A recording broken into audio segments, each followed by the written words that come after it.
السلام علیکم ورحمۃ اللہ۔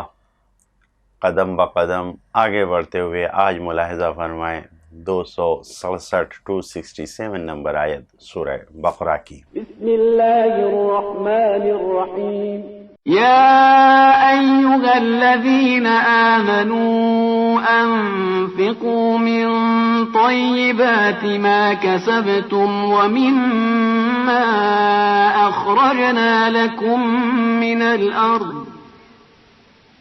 ولا تيمموا الخبيث منه تنفقون ولستم بآخذيه إلا أن تغمضوا فيه واعلموا أن الله غني حميد۔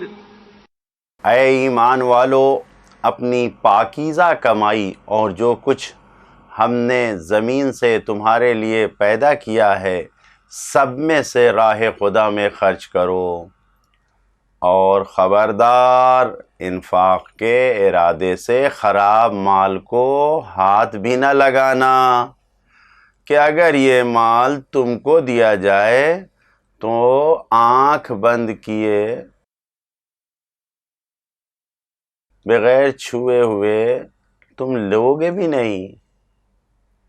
یاد رکھو کہ اللہ سب سے بے نیاز ہے اور سزاوار حمد و ثنا بھی ہے۔ گزشتہ آیتوں میں انفاق کرنے والوں کی شرطوں کو بیان کیا گیا ہے، اور اس آیت میں جو چیز راہ خدا میں خرچ کیا جائے اس کی شرطوں کو بیان کیا جا رہا ہے۔ جو محروم و نادار کو دو وہ کیسا ہونا چاہیے؟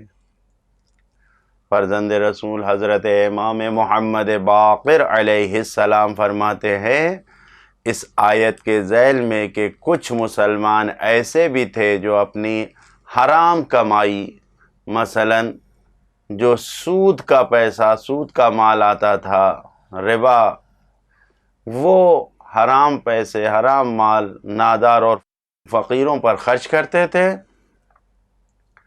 اس آیہ مبارکہ میں ایسے ہی لوگوں کو منع کیا گیا ہے کہ خراب مال کو ہاتھ نہ لگانا، ناپاک کمائی کو ہاتھ نہ لگانا جائز نہیں ہے۔ وہ جو پیغامات ہیں اس آیت میں، پہلا پیغام یہی ہے، انفاق کا مقصد کنجوسی سے رہائی پانا ہے، بخل اور کنجوسی سے نجات پانا ہے، نہ کہ ایسے سامان اور ایسی چیزوں سے چھٹکارا پانا جن کا کوئی مصرف نہیں ہے، جن کی کوئی قیمت نہیں ہے، بے ارزش بیکار سامان جو گھر میں پڑا ہوا ہے وہ صدقہ کر دو، انفاق کر دو۔ نیا سامان ہے لیکن اگر ہمارے لیے بیکار ہے، ہاں اگر دوسروں کو لیے واقعاً اس میں کام ہے، با مقصد ہے تو ٹھیک ہے، ورنہ اگر ہمارے لیے بیکار ہے تو دوسروں کے لیے بھی بیکار ہے، اس کو بھی نہیں دینا چاہیے۔ مقصد یہ ہے کہ انسان کنجوس نہ رہے، کنجوسی سے نجات پائے۔ دوسرا پیغام، انفاق میں سب دے سکتے ہیں، نقد پیسے یا کوئی بھی سامان جو کمایا ہو، حاصل کیا ہو، ما کسبتم، جو کچھ بھی تم نے کمایا ہے وہ سب انفاق میں اللہ کی راہ میں خرچ کر سکتے ہیں۔ تیسرا پیغام، مفت ہاتھ آنے والے سامان جو بغیر کسی محنت کے ملا ہے، ایسے سامان کو بخشنا اور کسی کو انفاق کرنا اس کی کوئی اہمیت نہیں ہے۔ محنت سے کمائی ہوئی چیز، جو محنت سے کمایا ہے، جس میں واقعاً جانگر خرچ ہوا ہے، طاقت لگی ہے، محنت لگی ہے، اس کو اللہ کی راہ میں دینا چاہیے، نہ یہ کہ جو کہیں سے مفت ملا ہے اس کو دے دیا جائے، ایسا نہیں ہونا چاہیے۔ چوتھا پیغام، انفاق میں محروم اور نادار فقیروں کی عزت اور کرامت کا لحاظ رکھنا بہت ضروری ہے۔ بہرحال ان کا دل نہ دکھے، ان کی بے عزتی نہ ہو۔ پانچواں پیغام، بے ارزش اور جس کی کوئی قیمت نہیں ہے اسے انفاق کرنا تو دور کی بات ہے، اسے اپنی فکر اور اپنی سوچ میں بھی نہیں لانا چاہیے، جیسا کہ اس آیت سے واضح ہے۔ چھٹا پیغام، انسان کا ضمیر، اس کا دل بہترین معیار ہے پسندیدگی اور ناپسند ہونے کا۔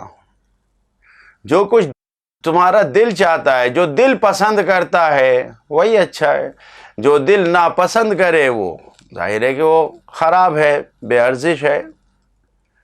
یعنی جب ہمارا دل یہ چاہتا ہے کہ فلاں چیز ہم کو ہدیے میں ملے، گفٹ میں ملے، یا جو چیز ہمیں مل رہی ہے وہ اس کوالٹی کی ہو، اس قسم کی ہو، تو معیار یہی ہے۔ تو جو ہمیں پسند ہے کہ وہ ہمیں ملے، وہی ہمیں دوسروں کو بھی انفاق کرنا چاہیے، دوسروں کو بھی دینا چاہیے۔ تو معلوم یہ ہوا کہ معیار اپنی پسند اور اپنی ناپسندیدگی ہے۔ جو خود کو پسند ہے وہی راہ خدا میں دینا چاہیے۔ ساتواں پیغام، ہر مالدار انسان کو یہ کبھی نہیں بھولنا چاہیے کہ وہ بھی کبھی محتاج ہو سکتا ہے۔ شاید تمہارا دینے والا ہاتھ کبھی لینے والا ہاتھ بھی بن سکتا ہے، لہذا اس سے غافل نہیں ہونا چاہیے، غرور و گھمنڈ میں نہیں مبتلا ہونا چاہیے۔ آٹھواں پیغام، بے ارزش جس کی کوئی قیمت نہیں ہے، ایسا مال کا فقیر کا لے لینا یہ اس کے راضی ہونے کی دلیل نہیں ہے، بلکہ یہ تو ان کا استحصال کیا جا رہا ہے، ان سے غلط فائدہ اٹھایا جا رہا ہے، مجبور بنا کے ان سے، کیونکہ تم بھی آنکھوں کو بند کر کے اس کو لے سکتے ہو، لیکن ہرگز تم راضی نہیں ہو۔ ہمیں نہیں خبر ہے ایک مال ایک ایسا دیا جا رہا، پیکنگ میں دیا گیا، بہترین پیکنگ میں دیا گیا۔ آج کل جو ہماری ماڈرن دنیا ہے، میں بریکٹ میں بات عرض کر رہا ہوں، اس ماڈرن دنیا میں پیکنگ ہی زیادہ بہتر ہے۔ ایک سے ایک ڈبے اور ایک سے ایک کارٹون میں پیکنگ کر کے سامان رکھ دیا جا رہا ہے، اندر کیا ہے اس کو کون دیکھتا ہے؟ نمائش اور شو کی دنیا ہے، بریکٹ بند۔ تو فقیر لے تو لے گا، لیکن ضروری نہیں کہ وہ راضی ہو، جیسے کہ ہم خود راضی نہیں ہوتے ہیں، لہذا گویا تم خود دل کو پتھر بناتے ہو، اپنے دل کو پتھر بنا کر لے تو لیا ہے، لہذا توجہ کریں۔ نواں پیغام، انفاق کا فائدہ خود انسان کو ملتا ہے، جی جتنا بھی خرچ کرو گے اس کا فائدہ خود انسان کو ملتا ہے، کیونکہ وہ اللہ غنی ہے، بے نیاز ہے، محتاج نہیں ہے، اس کو ضرورت نہیں ہے۔ ان اللہ غنی حمید، وہ بے نیاز ہے۔ اور 10واں پیغام یہی ہے کہ اللہ کا غنی ہونا، بے نیاز ہونا، یہ محبوبیت اور کمالات کے ساتھ ہے۔ حمید بھی لکھا ہے، کہا گیا ہے قرآن میں، غنی حمید۔